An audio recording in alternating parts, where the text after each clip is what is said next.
Ladies and gentlemen, welcome. My name is Alex Dworkin, and I'm a managing partner at 4D Capital. We specialize in a very unique mathematical approach to the stock market where we analyze the market and individual stocks in multidimensional space. And when we do, essentially perfect order emerges. And because of that, we're able to predict with great accuracy exactly what the overall stock market or individual stocks will do going forward. Now, this very same mathematical work can be applied to other fields, including geopolitics. And this is what this broadcast is all about. One of our most important predictions, and this is the book that we just published approximately a week ago. This is an update on the book that we first published in 2014 based on the same work. And if you read it, it's actually prophetic, okay? It brings us from that point to where we are today, and it describes the situation perfectly. Back then in 2014, even before the Ukrainian revolution, or Maidan as they call it, took place. Okay, so why is this so important? Because our work predicts that there's going to be a nuclear exchange between Russia and China alliance and NATO members in the summer of 2029. Now, the World War III that so many people talk about, right? We are on the verge of World War III. We personally believe World War III has already started. And it is just being manifested in a bunch of different formats. So what this broadcast is all about is to essentially warn and educate individuals why this particular nuclear exchange is coming down the pipeline. In the description of the video, I published two very important videos. One talking about the stock market cycle, and the other one is talking about the 84-year war cycle that is associated with the United States. Both of those cycles come together for the first time ever in the summer of 2029, and that is one of the reasons that we believe that there's going to be a very clear nuclear exchange between the superpowers, okay? And as you know, pretty much quite a few, all of them, as a matter of fact, prophecies have some sort of a doomsday, including the book of Revelation and Bible, where seal number 6 is perfectly described in terms of a nuclear war. And that is actually what we're showing. So our job is to warn, to educate, to show you exactly why, how, and what you could do in order to avoid the fate of so many that this particular war is going to destroy. By the way, according to our research, pretty much the entire northern hemisphere is going to be destroyed. And because of that, life on this planet, as we know, at least for the foreseeable future, is going to be very, very different. So let's get into today's events and see what's happening around the world and where we're going with all of this. Okay. So we've been talking about. Let me move this a little bit. So we're going to cover 3 sections today. We're going to talk about the war with Russia. We're going to talk about Israel a little bit and Gaza, the situation in Gaza, and we can talk about the current economic environment, what's going on with the stock market, why it's in the massive speculative bubble, and what's going to happen next. So let's basically start with, there are a lot of news coming out of Russia that they're testing nuclear weapons, including this underwater weapon that can cause radioactive tsunami. So this is one of them. Let's just go through the headlines very quickly and then kind of come to a conclusion that we've been actually discussing. The conclusion remains the same, but nevertheless, you can see for yourself that's exactly what's happening. So they have this underwater nuclear torpedo. They have this Burevestnik that they just unleashed a couple of days ago. This is a very unique missile. And I was actually reading about it. It's quite fascinating. So what he's saying is that the nuclear reactor within, so this is the missile that they came out with that can essentially fly around. They shoot it up in the air and it can fly around for an indefinite amount of time.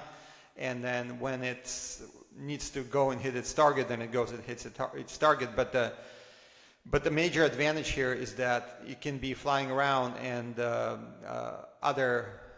other powers will be unaware whether or not there has been a launch. Okay, so it's quite fascinating. It has a very small nuclear reactor. It says Putin says 1,000 times smaller than the one on the nuclear submarine, for example, and then the key here is that the reactor can go right away, and so it can be in flight, and the reactor can be set off within minutes, and the missile can be flying around once again for an indefinite amount of time. Perhaps Russians know how much it can stay up in the air, but let's say for a very long time.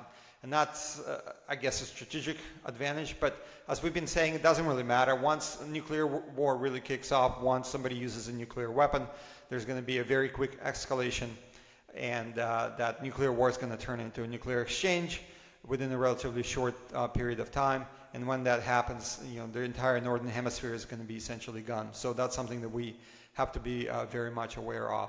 But nevertheless, it's a fascinating technology. Poseidon, once again, it's the underwater nuclear missile detonation that can potentially hunt submarines, but it can also be used as an offensive weapons against landmass, from what I understand. So this is, once again, talks about this nuclear missile Burevestnik. So Russians are very proud, but I think it's not from the perspective that most people think about. Those who are unaware would very much imagine that Russians are posturing in an offensive kind of fashion, where they're trying to scare their adversaries in the West that they can use these weapons against them in an offensive kind of a format. But I think that's a misreading of what's actually going on. Actually, I believe personally that Russia is trying very, very hard to avoid this bigger conflict with the West. So they are not necessarily doing it from the offensive perspective, but they're doing it from the defensive perspective, where they're coming out and saying, listen, we have all of these weapons. They're very powerful. Please leave us alone, okay?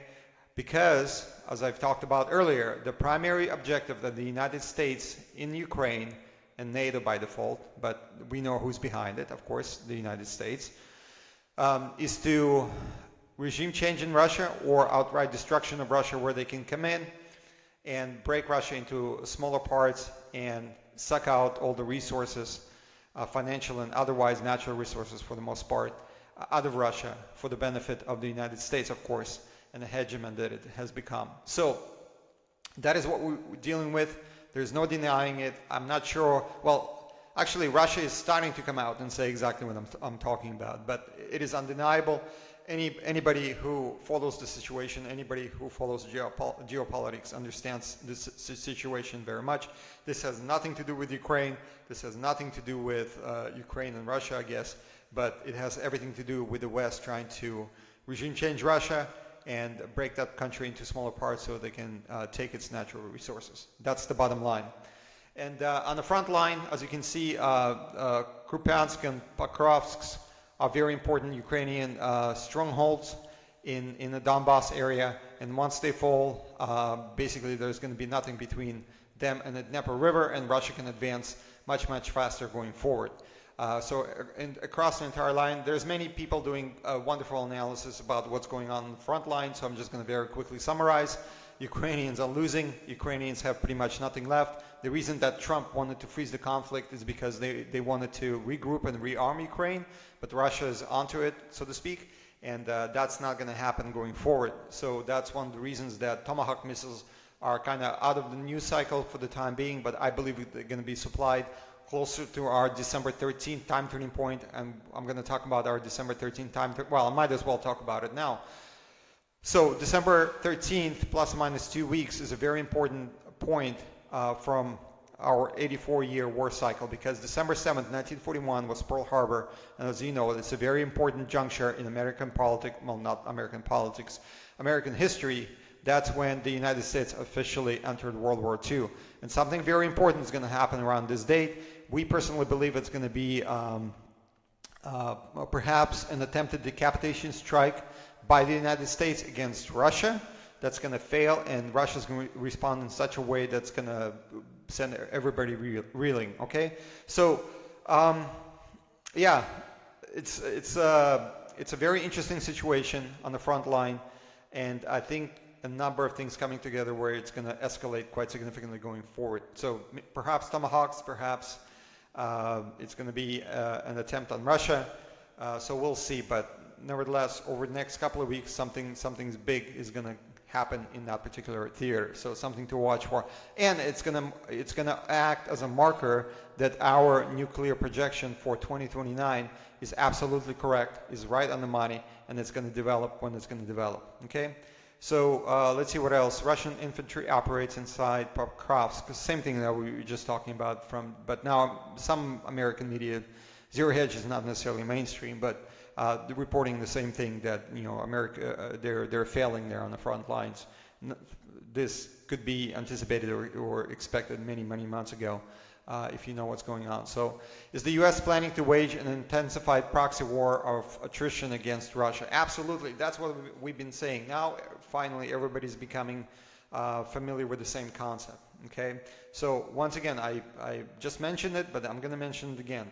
It is the primary goal of the United States to regime change Russia or force Russia into force Russia into regime change by all of these economic sanctions and the proxy war that's going on currently in Ukraine, or outright eliminate Russian government so the United States, for example, can come in and control that nation, break it into smaller parts, and then suck out all the natural resources. So in essence, what I'm trying to tell you is that the United States is currently in a hot war with Russia. Okay, we are lucky to have President Putin. Well, I have mixed feelings. From one perspective, from that particular perspective, we're lucky to have President Putin because he's been pushing pushing himself back from the brink of a nuclear disaster or nuclear war with the United States by allowing this continued pressure to build from the United States against Russia.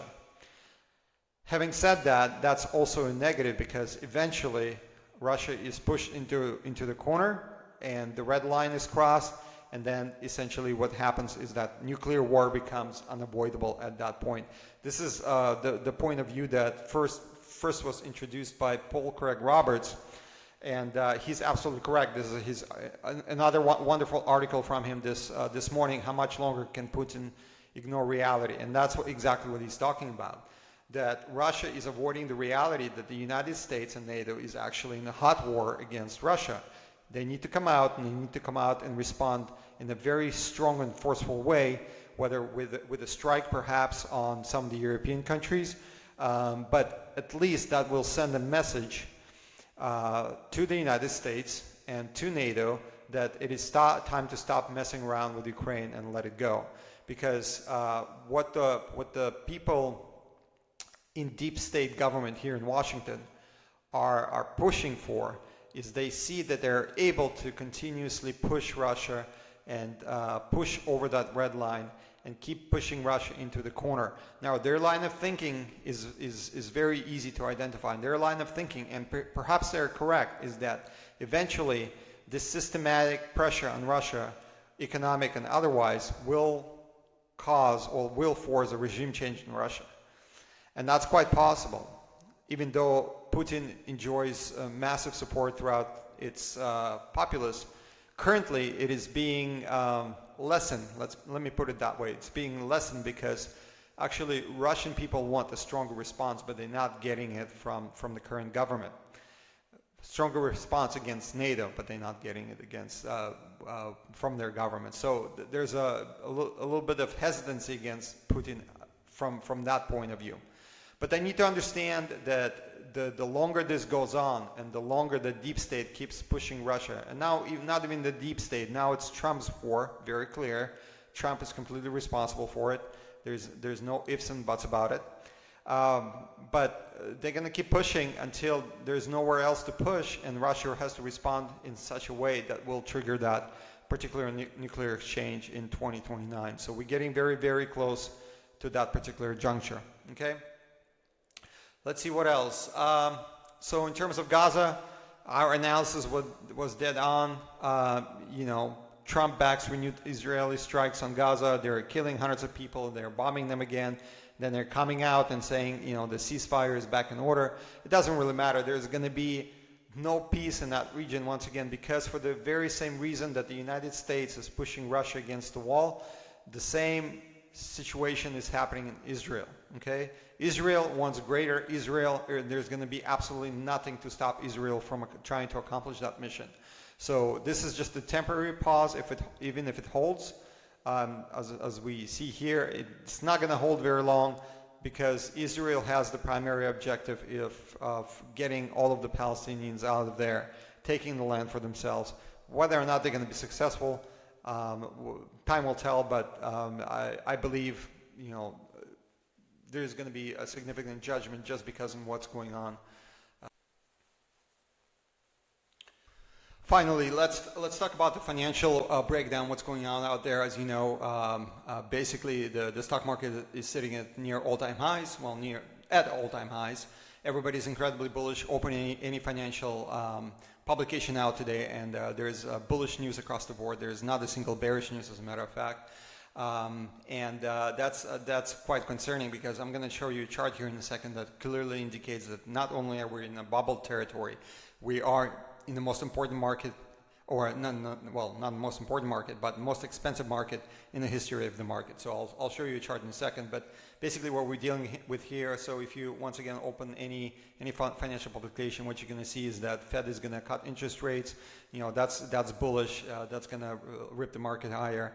Gold is going down. That's bullish. Let's see, Nvidia is over 5 trillion. Apple is over 4 trillion. This is an amazing economic environment. Everybody's making money hands over fist. Everything's bullish. Everything's perfect. But I want you to be very, very much aware of what's actually going on behind the scenes. So, despite all of those bullish headlines, this is what you have to look at. Okay, and this is the Shiller PE ratio, adjusted PE ratio. And as you can see here, there's only one time in history that the PE ratio was higher than it is today. And that was in 2000 top, okay? But I would argue that this particular PE ratio in 2000 top was quite a bit distorted, because we had a number of we had a lot of companies at that time within the S&P 500 index that had no earnings, period, because of all the tech companies, if you remember. So there were quite a few companies that had no earnings. That is not the situation today. All of the companies in today's S&P primarily, or for the most part, have earnings. I'm not sure, maybe there are some that, obviously losing money, some that don't have any earnings, but for the most part, it is much more legitimate measure today than it was in 2000. So what am I trying to say? That according to my calculation, and I did that approximately 10 years ago, the PE ratio of 2000 top should have been at around 35, not at 43. So point being is that we're sitting at a historic valuation level for this market, okay? Higher than 29, higher than 2000, higher than 2007, higher than a few years ago when we had that top in 2021, end of 2021. So, despite all of this bullishness, you have to be very, very careful about what's going on. We are definitely very clearly in a bubble. I'm not saying the stock market is going to crash. That's not what our mathematical work is showing at this point in time. But what I'm saying is that the median for this particular valuation metric is 15. So just to get from 41 to 15, we have to lose over 60% of its value just to go to the median. I'm not saying to overshoot to the bottom. So we are in the most expensive market in the history of the stock market, and this is going to end very, very badly, because we are in an AI bubble. They call it the AI bubble. I call it everything bubble at this point in time, because of all of the credit, all of the money available out there, and speculative spirits is what I'm trying to say. So that's it for today. Thank you very much for your time. Have a wonderful day ahead. We'll be back with another update tomorrow. Bye-bye.